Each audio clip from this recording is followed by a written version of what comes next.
धारा 370 को समाप्त करने का और जम्मू कश्मीर राज्य के पुनर्गठन का विधेयक जो मैं 5 अगस्त 2019 को इस सदन में मोदी जी के लिए गए निर्णय के अनुमोदना में लेकर आया था, वो बिल लाने की मंशा, बिल का संवैधानिक रूप से स्वीकार और पूरी प्रक्रिया को भी माननीय सर्वोच्च अदालत ने संवैधानिक घोषित किया है, सर्वानुमत से किया। लोकसभा में कहा गया कि ये बिल अभी लंबित है, क्यों जल्दबाजी में ला रहे हैं? सुप्रीम कोर्ट न्याय करेगी, आपको राह देखनी चाहिए।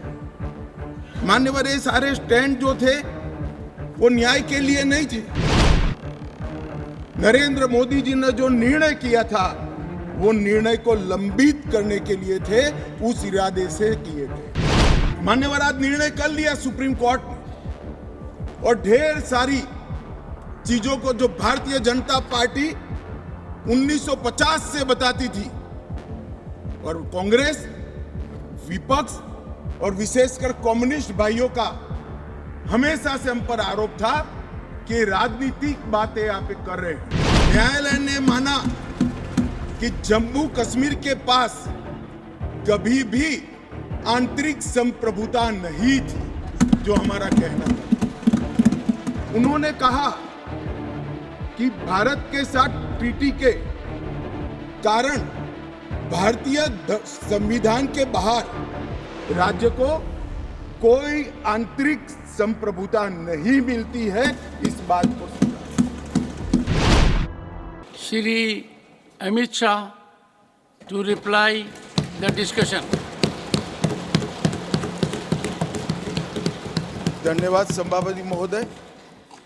आज मैं इस महान सदन के सामने जम्मू कश्मीर पुनर्गठन संशोधन विधेयक 2023 और जम्मू कश्मीर आरक्षण संशोधन विधेयक 2023, ये दोनों विधेयकों को कानून बनाने के लिए सदन के आशीर्वाद प्राप्त करने के लिए मैं यहाँ उपस्थित हुआ हूँ। मान्यवर, आज ये दो बिल पारित भी होंगे, इसलिए भी आज का दिन बहुत महत्वपूर्ण है। और आज का दिन जम्मू कश्मीर और भारत के इतिहास में अलग दृष्टि से भी बहुत सुवर्ण अक्षरों से अंकित होने वाला है, क्योंकि आज ही सर्वोच्च अदालत की संवैधानिक खंडपीठ ने धारा 370 को समाप्त करने का और जम्मू कश्मीर राज्य के पुनर्गठन का विधेयक जो मैं 5 अगस्त 2019 को इस सदन में मोदी जी के लिए गए निर्णय के अनुमोदना में लेकर आया था, वो बिल लाने की मंशा, बिल का संवैधानिक रूप से स्वीकार और पूरी प्रक्रिया को भी माननीय सर्वोच्च अदालत ने संवैधानिक घोषित किया है, सर्वानुमत से किया। मान्यवर, बहुत सारे सवाल परसों तक उठाए गए। परसों भी लोकसभा में कहा गया कि ये बिल अभी लंबित है, क्यों जल्दबाजी में ला रहे हैं? सुप्रीम कोर्ट न्याय करेगी, आपको राह देखनी चाहिए। मान्यवर, ये सारे स्टैंड जो थे वो न्याय के लिए नहीं थे।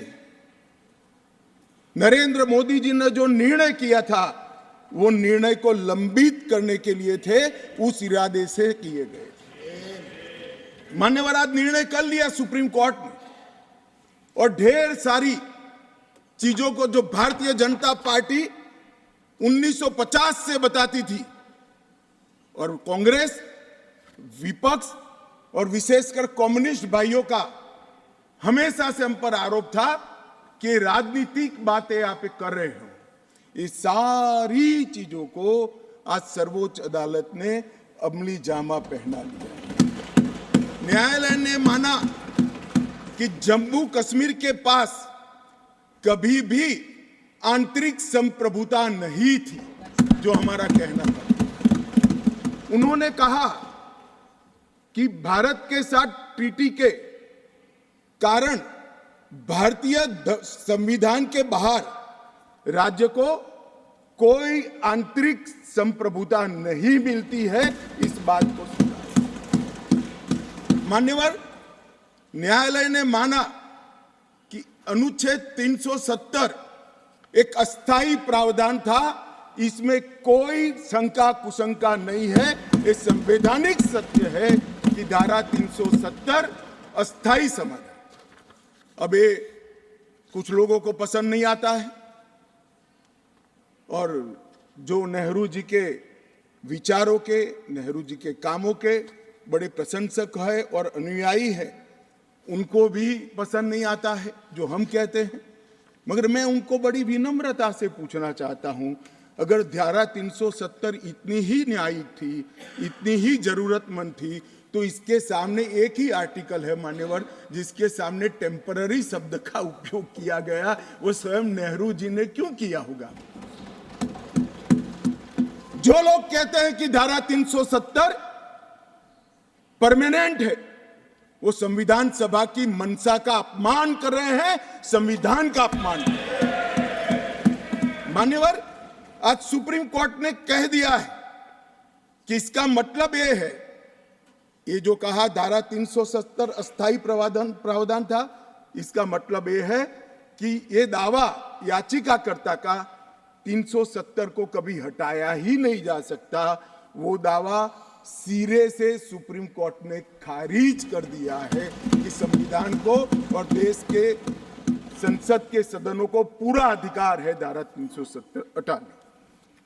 मान्यवर न्यायालय ने यह भी माना कि राज्यपाल शासन और राष्ट्रपति शासन की जो उद्घोषणाएं हुई, इस पर भी ढेर सारे सवाल उठा गए कि राष्ट्रपति शासन गलत तरीके से लगाया गया, राज्यपाल शासन गलत तरीके से लगाया गया।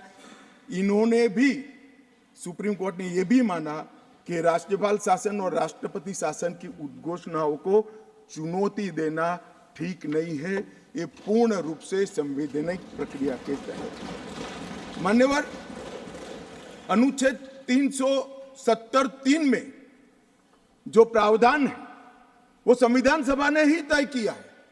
जब टेम्पररी इस प्रोविजन को किया गया तब सवाल हुआ है कि टेम्पररी है तो हटेगा कैसे? तो धारा 373 के अंदर एक प्रावधान डाला गया कि संयोग से राष्ट्रपति महोदय धारा 370 में सुधार भी कर सकते हैं, इस पर रोक भी लगा सकते हैं और पूर्णतया संविधान के बाहर भी कर सकते हैं।